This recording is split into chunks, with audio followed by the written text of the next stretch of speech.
So moving on to our next story. This one will affect every single one of you that has ever taken a flight and who will ever fly in the future. Oh my goodness, so listen up, because when Rob told me about the story, I was like, what is this happening? Okay. Now, I realize, let's just be transparent. This is a hard turn from the other story. But on this show, we talk about different things affecting you. Obviously, we're on it. You can find out more information. But we do want to spend a couple minutes talking about this. Okay. That's interesting. This. Hello. Plain. Okay. Do you remember back, 6, 7 years ago, the stories that were coming out? I was stuck on a JetBlue airplane on the tarmac for 5 hours, and the bathrooms were broken.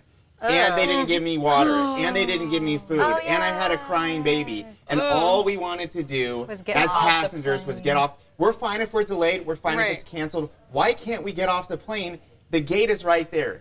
Do you remember watching that on the news? Yes. Absolutely. Do you remember being a victim of that? Oh, you were? Really? Like, you know, it wasn't, I try to be real chill, so I'm just like, I'm stuck on a plane, I'm going to go to sleep. But, you know, I can understand exactly what people are talking about. You can go to, sometimes you have a crying baby. Sometimes the baby needs to, sometimes you have a toddler that's bored, and they're about to make everybody else interesting to them, right? So these things happen. So Congress passed, famously, the Passenger Bill of Rights, because this is low-hanging fruit. If you're in politics and everybody is united around something, like, hey, maybe after 4 hours for an international flight and you're still on the tarmac, you have to go back and let people use the bathroom. Right. Please. So that's what they did. So they passed all these regulations in one bill, and so now airlines had to disclose taxes and fees up front. Because it was this game, you know, sort, here's your flight options, sort by cheapest first. Some airlines would disclose it, some airlines wouldn't, so they kind of gamed the system. So they found, passengers wanted apples to apples. I just want to know the cheapest flight that's roughly the same, right? So anyway, all of this was passed, life moves on. We don't really talk about it that much anymore. There's, of course, new incidents that have popped up. But anyway, right now, through the Seattle Times, I posted this on my Facebook page, airlines are bonding together because they want, 30 regulations. They want to just get rid of them because they feel like these regulations are costing them money. They're standing in the way, and they want to better serve the passenger. Wink, wink. And they also want to improve profits because they are challenged. Their margin is very small to make money in the airline industry. I think we all understand that. Sarcasm? No, so they want. There we go.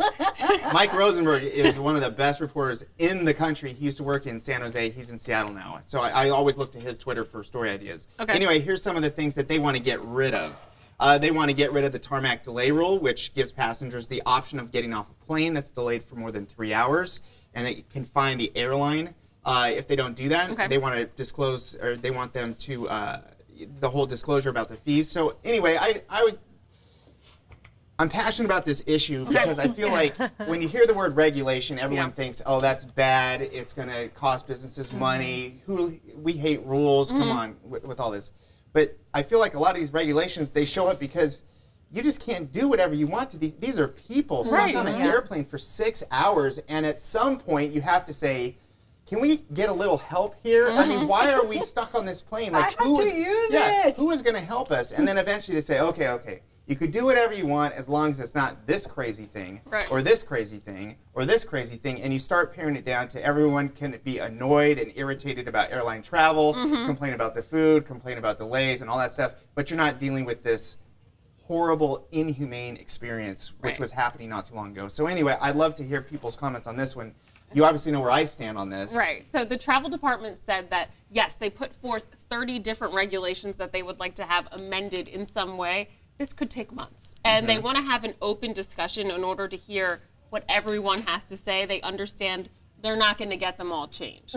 But how does this affect you? If you told us this earlier, if you were to book a flight and maybe the date was incorrect, right now you have 24 hours to make a change to that without being penalized. Rob was telling us that is not going to be the case going forward. So that's a big one. If they get their way. I mess up dates. I'm like, I mess up dates all the time. Me too. This is why we're friends. I know. But like, we need somebody to be better with us. Man. Okay, we'll work on that. We'll work on that. And this was the doozy in the article, is that right now they have to make a monthly, they have to put together a file every month of animals, pets, cats, dogs, you name it, that were injured, killed, or what have you, and then they have to submit that, so that's public record. They don't want to do that anymore. Can you imagine? Because they say it happens so seldom, it's really not worth the time, energy, and effort to put forth that report. So it shouldn't take you that long to put it together then. Right. That's the way I saw it. I mean, what happened 2 weeks ago with the French bulldog in the overhead compartment? So obviously it does happen. Yes. Maybe in their view it's seldom. But I mean. So is this Rob saying regulations are a good thing? Oh. No. Good agree. They can be because Exactly, I don't I want to be agree. on a plane with a screaming toddler for 6 hours. Maybe that's just me. Jessica Downey says the same thing. It shows some regulations are a good thing. I got that joke from her. I was teasing. Oh my God. Okay, so I hope that we left you with a little nugget of information that will help you throughout your day. Make sure to share this story at abc10.com/Facebook. Yeah, is that a thing?